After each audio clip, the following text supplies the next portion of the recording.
এজনে প্ৰশ্ন কৰিছিলে যে হেৰি বৰলৈ জাতিলাও হেৰি ফুটিব নেকি বাৰু তাৰ কাৰণে কিবা বিনা দৰব নিদিয়াকে কিবা আছিলে নেকি খুৰা এইটো অৰ্গেনিক খেতি কি কৰে এই সাধাৰণতে এটা বটলত যদি কাটি লয় হয় কাটি লৈ তাত অকণ পানী দিলে পানী দি গেলা যিবিলাক হেৰি আছে এই কল গেলা জাহাজী কল হয় এই জাহাজী কলবিলাক পিটিকি লৈ তাত যদি দি এটোপা বা দুটোপা মানে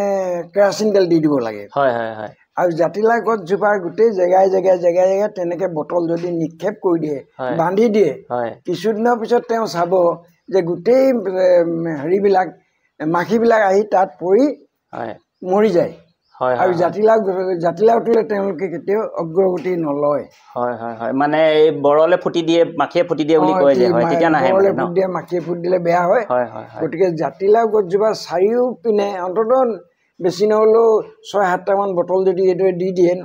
তেতিয়াহ'লে এইটো মাখিয়ে বিন্ধাটো নহয়গৈ আৰু হয় হয় বহুত বহুত ধন্যবাদ খুৰা